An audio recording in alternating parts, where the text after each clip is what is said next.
Good morning, ladies and gentlemen.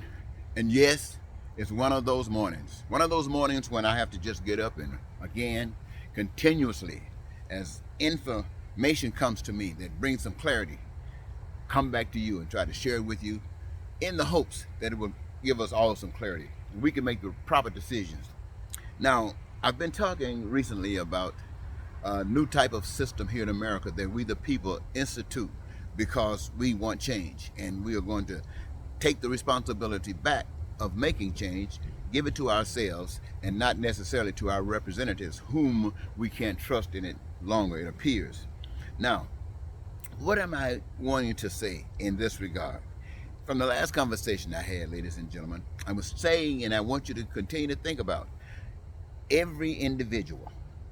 And when I say every individual engaged in a career or a job, I'm talking about old enough, qualified to do a job and know what that desire that gives them their greatest joy is, and the world or the nation is open to do whatever assistance needed to produce the best that can be produced so that we the people can get the best out of that benefit that you have to offer to us.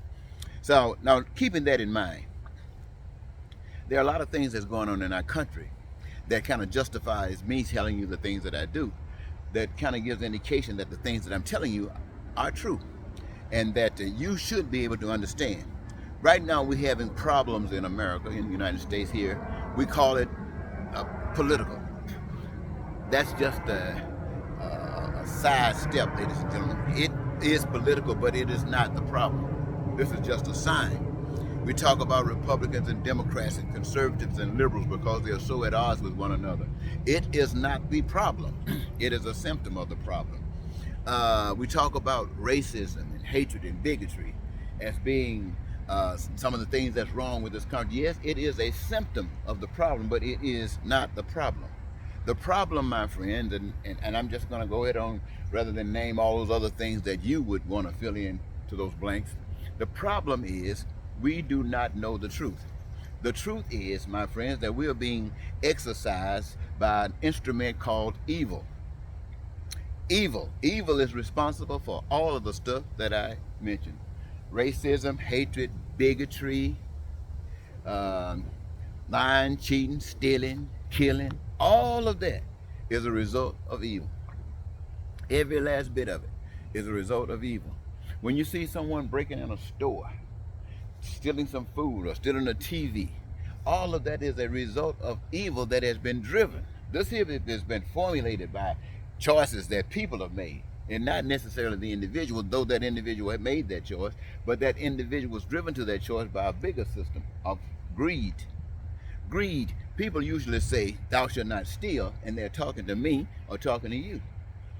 But that's not all. That basically means that a system shouldn't steal. And what do I mean when I say a system shouldn't steal? I'm saying that a system has been designed in such a way that it would allow us to have all of our needs, wants, and desires met and give us joy in doing it. That's the system that has been designed, and it does not exist because we have accepted a lie. A lie like, I hate to call these names, but a lie like the 45th president of the United States. He came in telling all kinds of lies. And people agreed with it. Now, what was actually happening? That was evil personified. Exact evil personified. Starting with the president, 45, articulating something to stir up some more hatred and other evils in other citizens.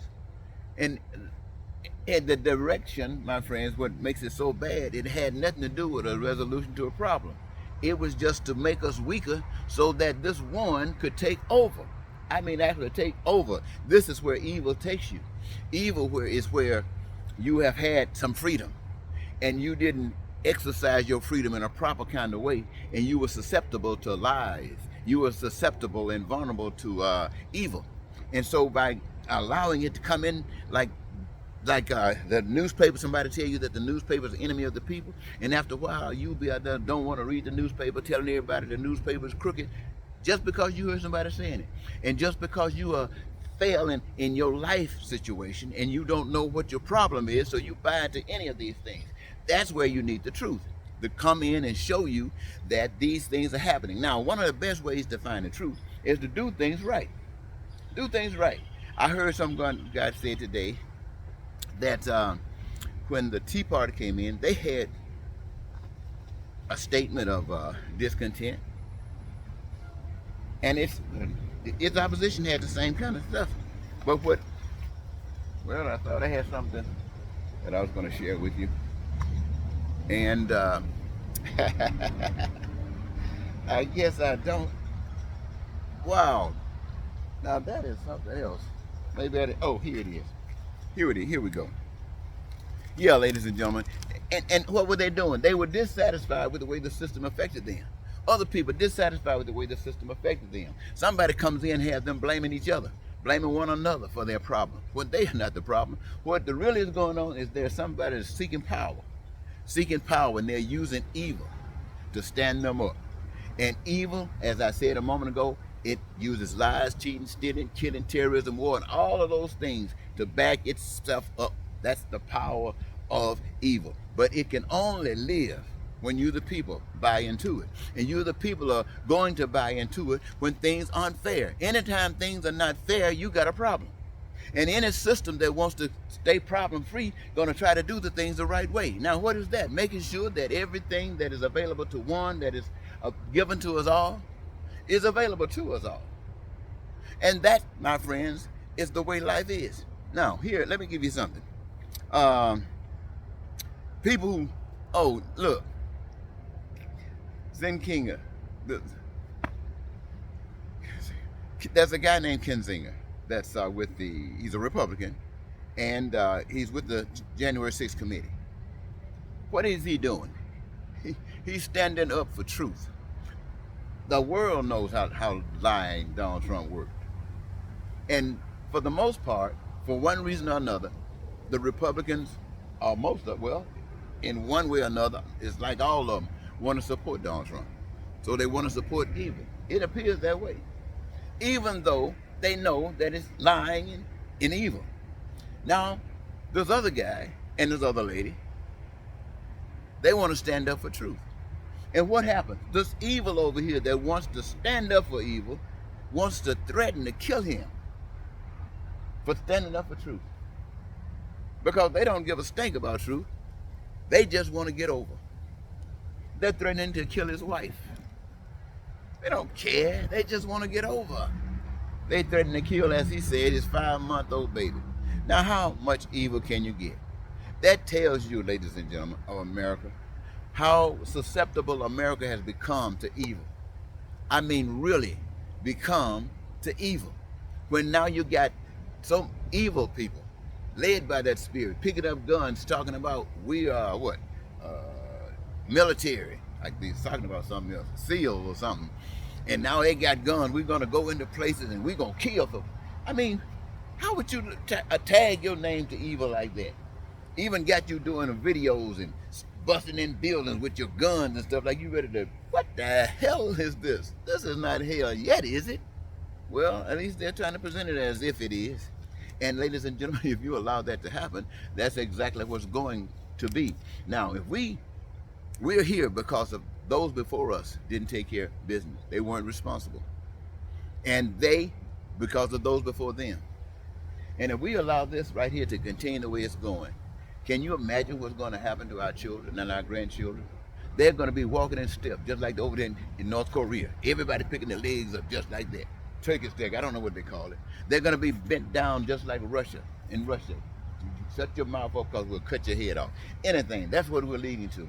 And this is what is the result of yielding to evil. So, ladies and gentlemen, listen here. It is this evil that people who speak the truth can be threatened. It is this evil. A lot of us already know it. I've mentioned it before. That's taking the natives' land. Came here, whipped the natives, took the land. That was evil. Took other people and turned them into slaves. That was evil. Made them second-class citizens when they tried to free. That was evil. Stealing elections, trying to steal elections. That's evil. So, what I have been suggesting, according to the righteousness that I've been given, is that in putting everybody to work and having joy doing it, we will be able to rebuild all of these structures and stuff that's falling down, or create new structures where we need them. We will be able to do regular infrastructure, do our streets and highways, and do our lawns and parks, making sure that we're taking care of those wonderful things and have a joy doing it. And we're not threatened by whites, blacks, gay or straight. We're not threatened by religious people or none, because we are doing what we're supposed to do. We're not worried about our soul going to heaven, because we got too much to worry about our lives right here. And to make sure that our lives right here is dealt with righteousness, we're not worried about the next. We don't have time to worry about the next life. And so, ladies and gentlemen, when I come to you and I tell you these things, I know what I'm talking about. How many politicians, should I say, you don't know a politician, not in America, I don't, that have done the things that I have done to say to you that I know what I'm talking about. When I was in the Navy and Ronald Reagan was president, everybody else was around there bragging about Ronald Reagan. You know why? He represented a certain group of people. Those who benefit from Ronald Reagan, they loved him. But those who didn't benefit from him, they might have loved him, but they weren't out there saying, we love you. So I was ashamed to wear the uniform after I saw some of the things that he was doing. But not only was I ashamed to wear the uniform, I wanted to make a statement to you, the people, that for you in truth, the truth that would free you, I would sacrifice whatever I had to go through this, in this getting out of this military. I'll take it other than honorable separation, because I don't want anything from the military. I got something to give to the military. Freedom. Why? Because it's the same freedom that can be advocated for you. I did that. How many other people do? And then want you to know it. I want you to know that I came out of the military that way. I want you to know, ladies and gentlemen, that I have committed crimes here within these United States while here, for attention, to let you know that I will put my freedom on the line just to back up what I'm saying. And why? Because if you listen, I'll prove my point. If you don't listen, I still prove my point. I do the time. Now, can you imagine Donald Trump going to jail because he has something that's going to work for all of you, and it's so commanding and it's so real to him that he's just going to show it by taking a risk and going to prison just for all of you now?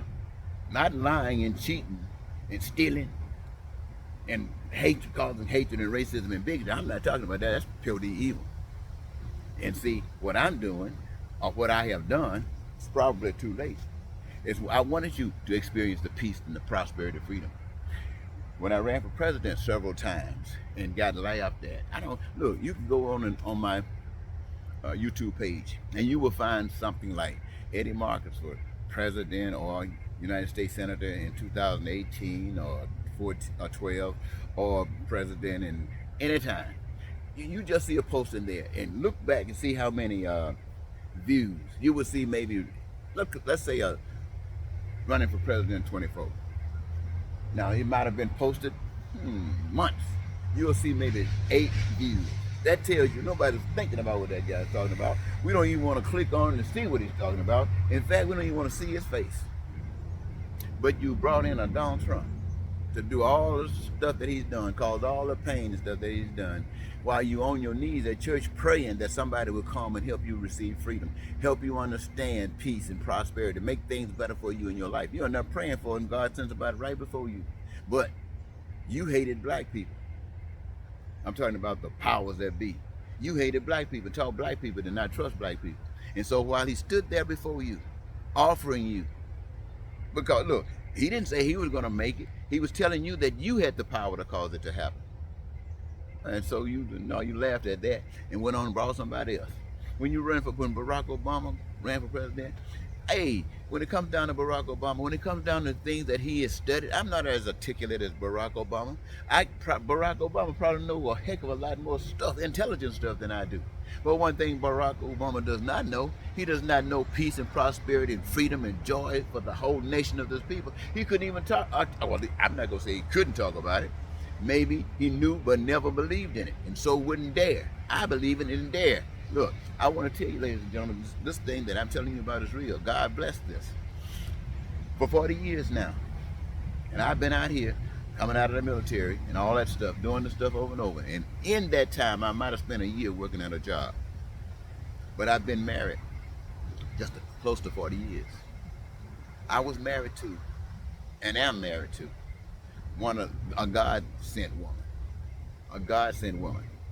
Because of this message that I've been given to you, and it is divine, and I've been out here all this time doing posts. I mean, whatever I can do to get your attention, I've been doing. That means that my job has been to do this, and you know, nobody's been paying me one penny for what I do. But out of all the women that I've ever loved in my life, from a kid, you know, when we were kids, we say we loved. Didn't know what it was, but we said it. Up until right now, I have loved a couple of women. And there is not a woman that I've ever loved or ever said they loved me that would ever or loved me like the wife I got right now. This woman, for the past, all the years we've been together, she has been responsible for everything, as far as the rent, as far as the payments for cars, the kids going to school, the clothes, the electricity, everything that you can imagine is required in living that we have had a chance to possess. It was at her, and it's the blessing, I call it, I'm sure she does too, blessing that enables her from the power that I'm speaking to you about. Now, things have been tough. You know, in the sense of the world, if I had been making some money and she making some money, we probably would have been having most of our problems resolved. You know, maybe not necessarily, because there are people with all kind of money, but we wouldn't have had the same problems that we got. Yes, but whatever would have happened, you, the people, would not have had the attention, the address that I've been giving you. Now, I don't know, it seemed to be coming slow, but for these 40 years of telling you the same thing, it has its value somewhere. Somewhere it's going to turn over. And I just want to say to you, ladies and gentlemen, that this lady has been so wonderful to me. Can you imagine you? And I'm old now, but I ain't always been old. But I'm out here on the streets trying to wake people up, talking about God's love, and you working as a woman, paying every bill, making sure this happens and that happens, that money is required. Most husbands and wives are working because they're stressed, or if they're not stressed, maybe just one is working. And here she is, and I'm out here talking to you like I'm talking to you right now, hoping that you can wake up. But she's in there making sure that she can get a paycheck so the bills can be paid. So what I'm telling you, ladies and gentlemen, this is the kind of stuff that we have to go through because we're not following the principal plan.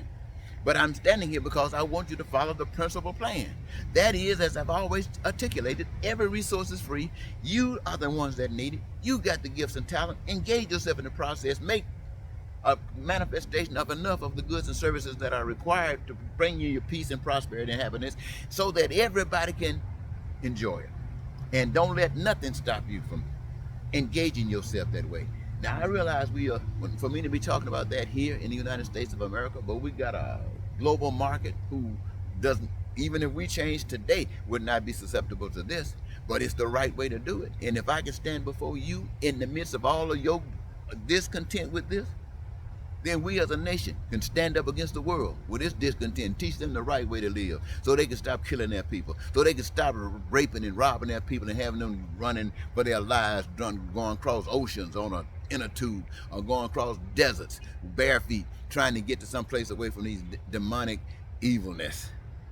Come on, ladies and gentlemen, I'm going to stop there because I got so much to do, but I wanted to at least engage you with thought for the day. And if I don't get a chance to talk to you anymore today, be wise, be compassionate, think about love like you've never thought about it before. Not necessarily giving it, but receiving it from your neighbors. From your neighbors, because your neighbors are all of you. Until next time, Eddie Marcus say goodbye.